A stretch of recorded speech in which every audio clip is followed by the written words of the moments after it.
absolutely never a doubt as the Green Bay Packers defeat the Chicago Bears by a score of 19-20. And maybe had a little bit of special teams help along the way. Good afternoon. Thank you for enjoying it with the Six Pack, the Scotty Six Pack, the only podcast talking all things Wisconsin sports, Badgers, Brewers, Bucks, and beyond. If you're watching live, joining us live, youtube.com/@Scotty6pack, or following me, your host, Kedrick Stumbris, on the website formerly known as Twitter @Kedrick Stumbris. Thank you very much for joining us as we recap an incredible Green Bay Packers victory over the Chicago Bears, the 11th straight win for the Green Bay Packers over the Chicago Bears. It's the longest streak in the history of the Chicago Bears Green Bay Packers rivalry, or rather the Green Bay Packers Chicago Bears rivalry. It's the longest active winning streak by any team over another in the NFL right now. And it is a hallmark for how the Green Bay Packers have just somehow found a way to dominate this rivalry, particularly post Brett Favre and the ownership deed has clearly been successfully transferred over to the new quarterback regime in Green Bay. And if you are a Chicago Bears fan, that's a lot of disappointment to wallow in, particularly today, particularly when you thought that Caleb Williams was going to be the one to deliver the first win that you've had over Green Bay in 4 years. And no, it just never comes. And I jokingly said at the opening here, like, never a doubt. And truly, I didn't think Chicago was going to find a way to win this game. I genuinely just assumed the Packers would find a way to rip the hearts out of Chicago Bears fans, because that's all that we've seen the Green Bay Packers do during the Matt LaFleur tenure. Matt LaFleur is undefeated against the Chicago Bears. Now, when the potential game-winning drive for Chicago starts, and that appears to be back-to-back sacks for Green Bay to open that drive, it really looks like, oh, wow, the Packers have just fully ripped the hearts out of Chicago Bears fans. A rushing touchdown late in the game by Jordan Love, a miraculous completion, run and dive and catch and run again by Christian Watson to set it up. It looked like that was it. It looked like that was it. The Bears were going to go 4 and out. It's 3-19. The Green Bay Packers pass rush shows up for the first time all day. And by the way, if you have thoughts, leave them in the comments. Leave a reply. Let's break down. We'll get through all of your comments during this show. It just looked like it was over. Rashawn Gary finally shows up, has a big moment, big sack over Caleb Williams. 3rd and 19 comes, and you let Caleb Williams escape, who has been among the most sacked quarterbacks in the NFL this year. And once again, you let Caleb Williams escape. This Green Bay defensive front that I think has genuinely been the most disappointing unit on this team this year, especially when you have so many people that you thought you could feel good about going into this year. High-level talent in Rashawn Gary, in Kenny Clark, obviously Preston Smith, although he is no longer a Green Bay Packer. You thought you were going to get at least decent production out of him. You had bodies behind him, Carl Brooks and Lucas Van Ness, and lots of bodies that you felt you were going to be confident having out there, that you would find a way to have competition, bring the cream to the mixed metaphors. You were going to find a way to let the cream rise to the top with so many bodies out there competing for snaps on the defensive front. And it just didn't happen throughout the year. And it looked like with back-to-back sacks against the Chicago Bears, that was it. And you let him escape, gets 17 yards on a 3rd and 19. And at that point, it looked like it was, man, Chicago's going to find a way. Even with some fits and starts in that Chicago drive to set up the game-winning field goal, it still just felt like they were going to find a way to push themselves into field goal territory. But wow, Carl Brooks snatching the hearts out of Chicago Bears fans everywhere. Just an incredible victory. Jordan Love is speaking with the media now. Rob Domofsky, by the way, pointing out live on the website formerly known as Twitter, in 1999, the Chicago Bears beat the Green Bay Packers on a blocked field goal by Brian Robinson at the very end of the game. Now, 25 years later, the Chicago Bears have returned the favor. I want to mention as well the number of we love a good list of names on this program. And a good list of names includes Mitch Trubisky, Chase Daniel, Nick Foles, Andy Dalton, Justin Fields, Trevor Siemian, Nathan Peterman, Tyson Bagent, Caleb Williams, who have all started games at quarterback for the Chicago Bears since the last time the Chicago Bears have beaten the Green Bay Packers. A win that largely I think the offense is going to get credit for, despite the fact that the defense did manage to hold Chicago to only 19 points. And part of the reason that the Bears offense is going to take some of that credit away from the Green Bay defense in this one is because this is the first time Chicago has looked like it's had a competent offense basically all year.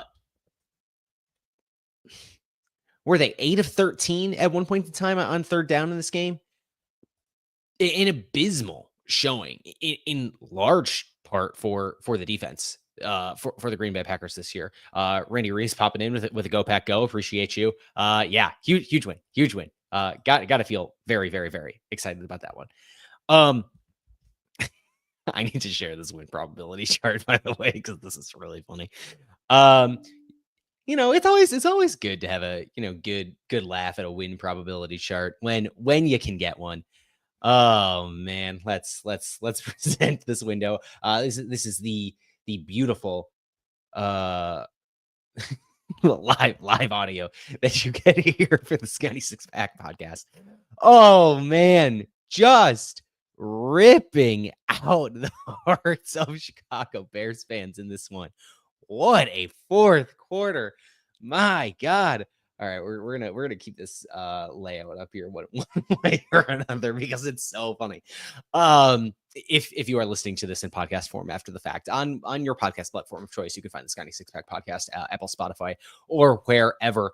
You can also watch this show live or otherwise on YouTube, youtube.com/@Scotty Six Pack, and see our we'll call them visual aids for this performance. It's a really big win for Green Bay, and the defense isn't going to get a ton of credit despite holding Chicago under 20 points, because this is basically the first time all season that Chicago has looked like a competent offense, or at least I think dating back to when Chicago played Houston early in the year. The Green Bay defense allowing 23 first downs to the Chicago offense. 9 of 16 on third down, and the offense 1 of 5. That's concerning to say the least. And Chicago had 16 attempts on third down to Green Bay's 5. I mean, that's there. It felt like there were a lot of 3 and outs in this game for Green Bay, but didn't feel quite that stark.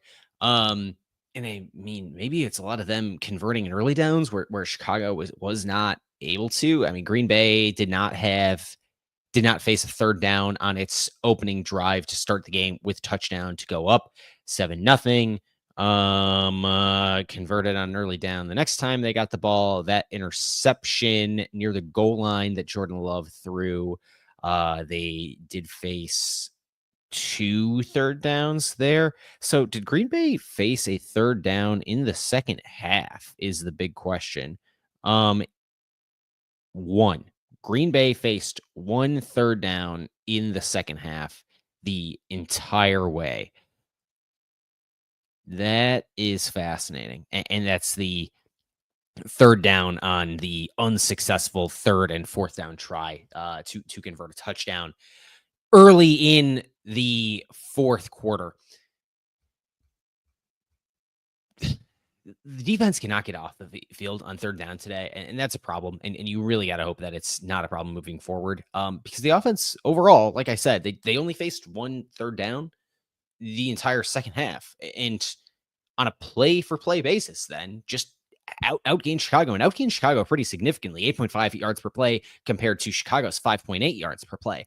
That's a large difference on a play-to-play basis for Green Bay being able to move the ball successfully. And so for Chicago to not get forced off the field on third downs, and of course there was also a fourth down conversion in this game as well for them.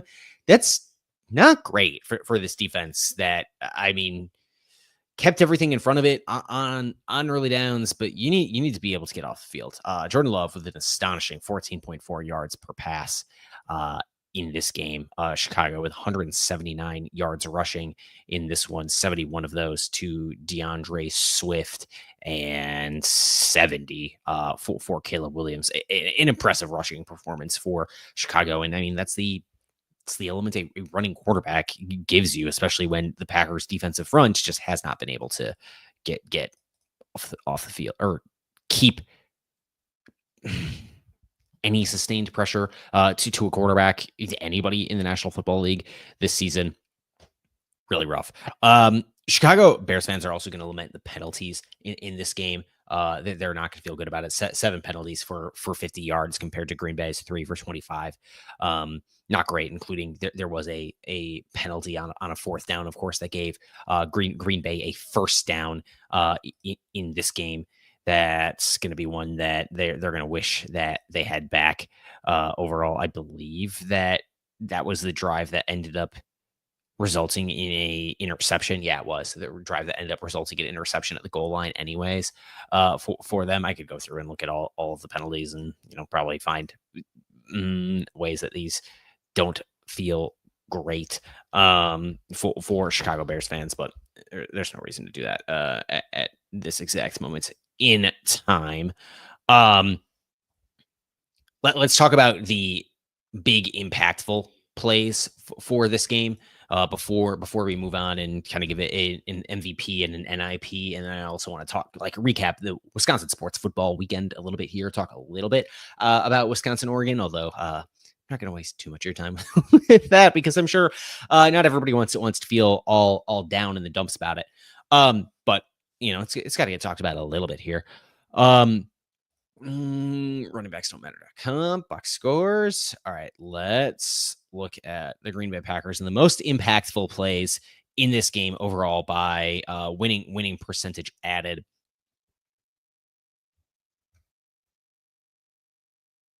Win probability, passing play-by-play, biggest plays by expected points added. Of course, you have Jordan Love, deep pass to left to Christian Watson on the big gain. That is the biggest swing in expected points added to the game and the second biggest swing in win probability in this game overall. At the time, Christian Watson caught that diving catch. Chicago had a 72% chance to win that game, and that got swung all the way back down to Chicago only having a 43% chance to win that game.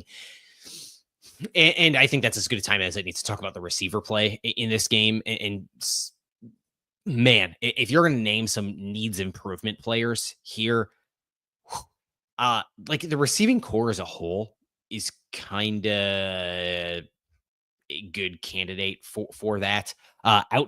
Christian Watson had 150 receiving yards today, and every other receiver combined for another 101. That includes 58 yards on the through the air to Josh Jacobs on 4 targets. Yeah, you got to throw the ball to Christian Watson, and I think that's part of the reason, part of the lesson to take out of today is you got to find ways to get Christian Watson the ball. He has just been too valuable as an offensive weapon dating back to his time when he started in Green Bay. The 3 touchdown game against Dallas was early in his career. He does a backflip in the end zone. That's a huge day for Christian Watson, and when he has big days, the Packers win games. You got to find ways to get him the ball. Obviously, the diving catch to Watson was a little bit off the mark, but that's not the only incredible Christian Watson catch in this game. There were 3 of them total, including deep shot into like pseudo double coverage in the fourth quarter to set up that eventual, fourth down try near the goal line, even if that wasn't successful. It's Christian Watson needs to get the ball in his hands more often in this offense. Meanwhile, there's a look in this game when Malik Heath and Bo Melton are both on the field, and Matt LaFleur just runs the ball. If you're subbing in your, bench receivers, you can't just do a very simple run the ball play there. In my opinion, it's kind of lazy play calling. You got to make the most of every snap that you have, and it's too obvious for defenses to be able to just key in on the run there overall. Dontavian Wicks targeted once in this game and dropped the ball. That's obviously not great. Wicks having a really, really, really rough year with the drops overall. Ugh.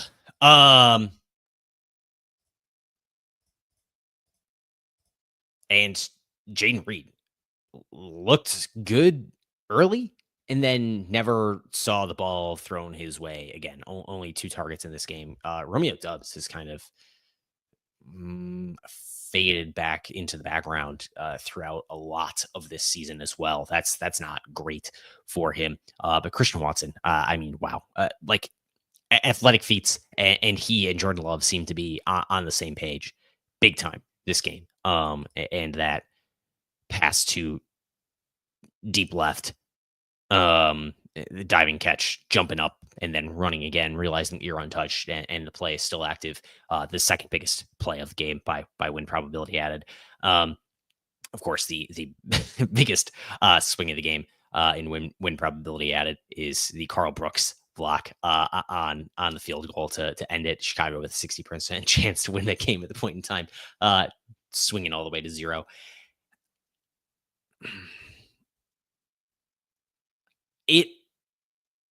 There's not a great way to explain that play, I don't think. I'm sure we'll hear Bisaccia or Carl Brooks explain, just, got a good push, got a hand up. Very curious to know, because it wasn't something schemed up. It didn't look like, it just looked like a good push, right through, what was it, the A gap? And sometimes you're just going to be on the wrong side of that play. And for some reason, that's just Chicago against Green Bay overall. And those are the 2 biggest plays, 2 biggest swings of the game in Green Bay's favor. Big win, big, exciting win. And I think for that reason, I mean, you can make Carl Brooks the MVP. Otherwise, it's either Christian Watson or Jordan Love. But it shouldn't go unappreciated. Of course, the Packers rode Josh Jacobs as far as they could today. He only finishes with an average of 4.2 yards on 18 carries, 76 yards overall. And the 2-point conversion call after going up late in the fourth quarter is not a call that I love. It's just a, run it up the gut and hope Josh Jacobs can get you 2 yards kind of call. And I feel like we've as fans, have been complaining about this a little bit lately, is the creative play calling for Matt LaFleur seems to kind of go out the window sometimes when they get in the red zone, and when they are making these 2-point attempts, it seems to just evaporate, and not in a fun way. So I don't love that, but he stood pretty stalwart against a Chicago defensive front that can be pretty stout at times. So flowers all around, guys like that.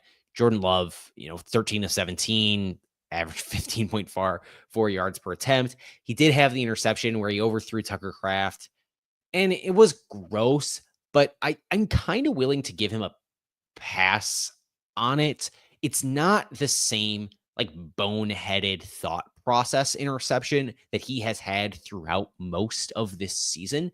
It's a bad throw, and a bad throw mechanically, as I believe Tom Brady pointed out in the broadcast, and is maybe part of why it just sailed his receiver overall.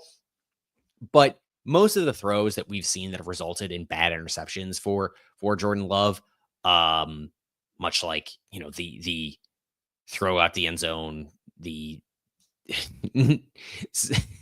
against the Rams, or the same exact thing against the Lions. Some of his bad throws have just been bad decisions to throw rather than missing spots. In that case, he missed a spot. I would like to see if that happens again moving forward. Maybe he kind of didn't think he had as much in him to throw the ball, considering that he's been throwing off of an injured leg throughout most of this season. So maybe Jordan Love did not assume that he could put as much power behind that ball that he overthrew and end up intercepted as he did. I'm curious about that. And results in a pick. It's not the same exact pick overall. I don't know.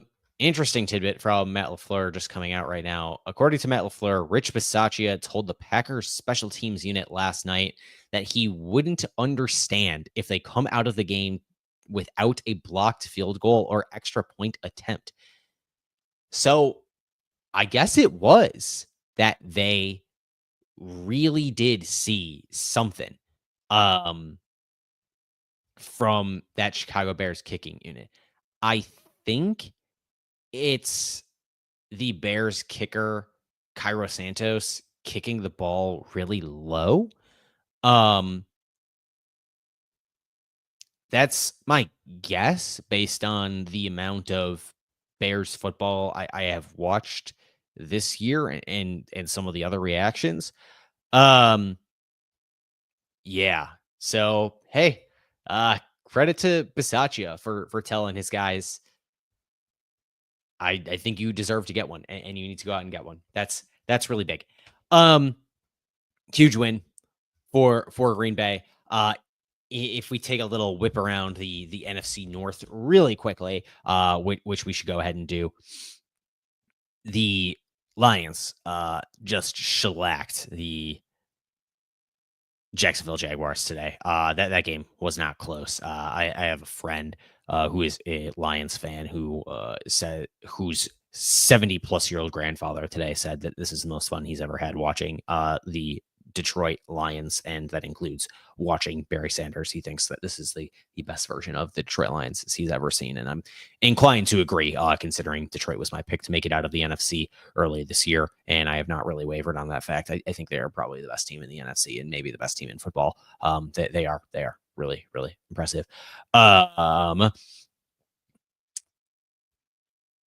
The Vikings beat the Titans 23-13. I believe Will Levis had a bomb of a touchdown in that game, which is shocking. Will Levis, 17 of 31 for 295 yards. Sam Darnold with 20 of 32 passing for 246 yards. Aaron Jones, 15 carries, 39 yards for the Vikings today. That's not very good. Yeah, not really spectacular. So the Vikings still sit at 8-2. The Packers back at 7-3. The Lions at 9-1. So Green Bay still gonna need some help in the NFC North if things are to go their way. But big win considering big win over Chicago, considering the 2 wins ahead of them in the standings, and that keeps Green Bay on pace for a wild card spot. If the playoffs were to start today, the Lions would be the 1 seed with the NFC North Division title. The Eagles now sit atop the NFC East, of course. And then the NFC West and NFC South division leaders, both at 6-4, that being the Cardinals and the Falcons, respectively. So the 3 wild cards, if the playoffs started today, would be the Vikings at 8-2, and then the Packers and Commanders, each with 7 wins. You get in, you get the 7 seed, and saw last year the Packers can do some things. It's a good NFC this year. It's going to be hard to get that wild card spot, and the Packers are going to need to keep winning games. Looking ahead to next week very quickly, that's the San Francisco 49ers. Not a team that I think most Green Bay Packers fans are happy to see on the schedule all the time. The 49ers and Seahawks, as I am recording this for posterity's sake, it is 3:35 p.m. Central Time. Seahawks and 49ers just wrapped up the first quarter of that game. 49ers leading 7-3.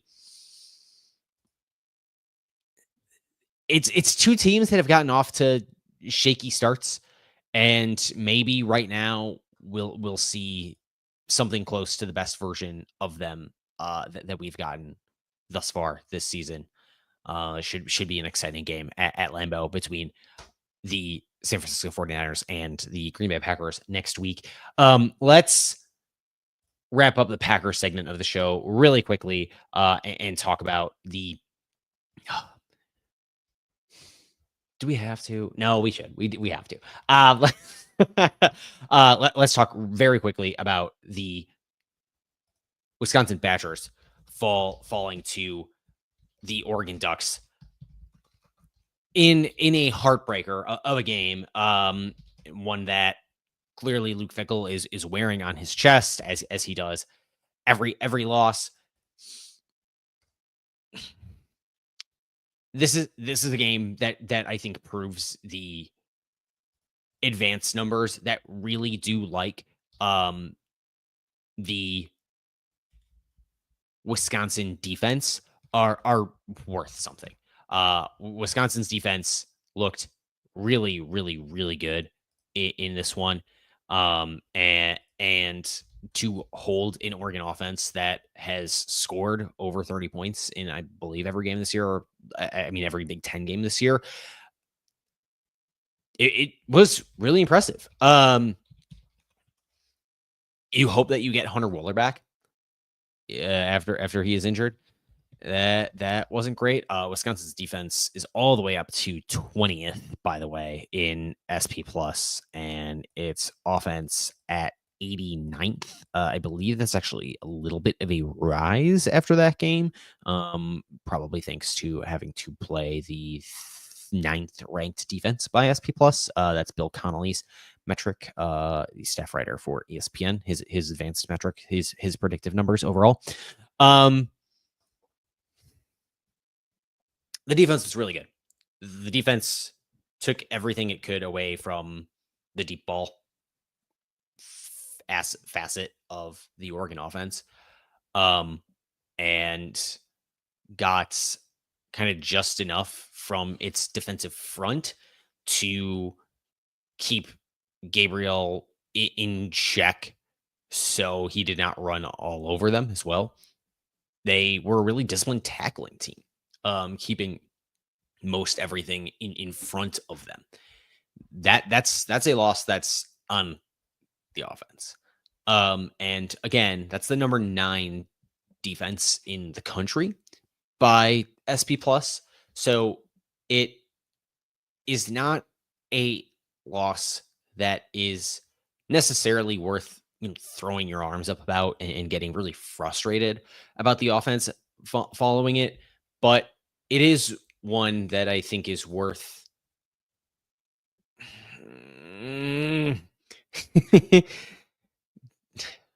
worth taking a look at and saying, all right, we know something here isn't working. And if it's just the quarterback, it's just the quarterback. Um, if it's wholesale changes, maybe it's wholesale changes. Uh, Tui Walker, I mean, started okay early, but it didn't take that long for the Wisconsin offense to have to become one dimensional. It was a brutal loss, just from the sake of having to watch that offense throw the ball kind of over and over again at times.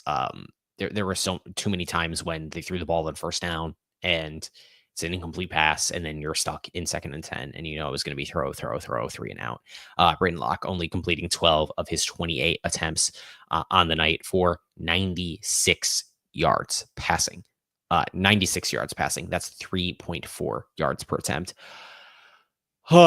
Really not great. He did have an excellent scramble, making something out of nothing on a QB draw, turning it into a left-handed touchdown pass that didn't count, unfortunately, but a play that, man, if it had counted, and maybe even still, Badger fans will be talking about for a very long time.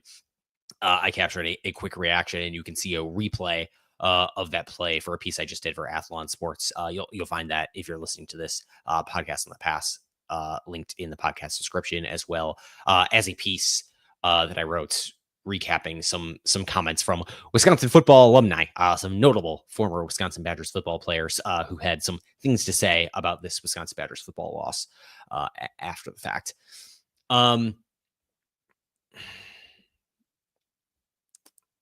You had another couple of tip passes by Braden Locke in this one. One, of course, resulting in an interception to seal the game for the Oregon Ducks.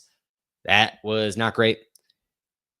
And now Wisconsin needs to go to Nebraska, where 2 5-5 teams are going to walk in, and one team is going to walk out with bowl eligibility. And I do not know which one it is. I think maybe there are too many fans who are kind of just flippantly saying, I think they'll get one of Nebraska or hosting Minnesota on Black Friday, saying like, I think both games are a coin toss. So they'll probably get one. The odds of you losing 2 coin tosses in a row are pretty high.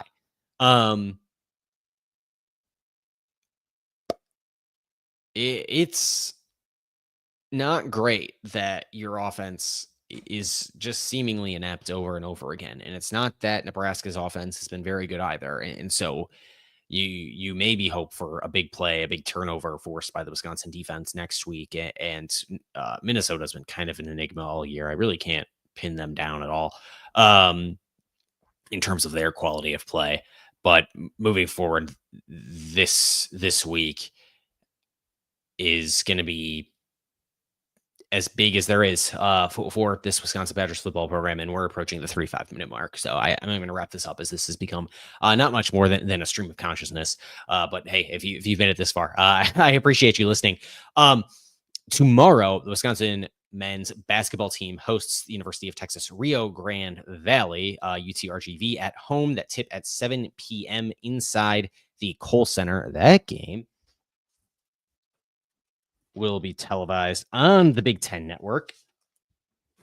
And I will be there covering for Athlon Sports. So stay tuned to this feed here, wherever you are watching or listening to the Scotty Sixpack podcast, youtube.com/@Scotty6pack, or your podcast platform of choice. You can also follow me on the website, formerly known as Twitter, or on Bluesky at Kedrick Stumbris for the latest from the Kohl Center tomorrow night against Rio Grande Valley, a frisky team. And I'll have a game preview piece up tonight for Athlon Sports and some prediction stuff in the morning. So stay tuned for that as well. A frisky team that has an interesting offense led by a very good player in the front court, and Hill Fennell is in his first year as the head coach of the Vaqueros, and I think is maybe the right guy to lead that program from a not great place where it has been for a number of years in a year forward. So should be an interesting test for Wisconsin following its big victory over the Arizona Wildcats, the number 9 Arizona Wildcats, 103-88. A record-shattering game in a number of ways, and a very fun game in a number of ways on Friday night. Tons of pieces over on Athlon Sports that you can find linked to the podcast description for me for that, or previously in the field or in this feed, we had my reaction to that. So until we get to talk to you all again very soon, following Wisconsin's, who I presume, victory over the University of Texas Rio Grande Valley Vaqueros tomorrow evening. Go Pack, go, and on Wisconsin.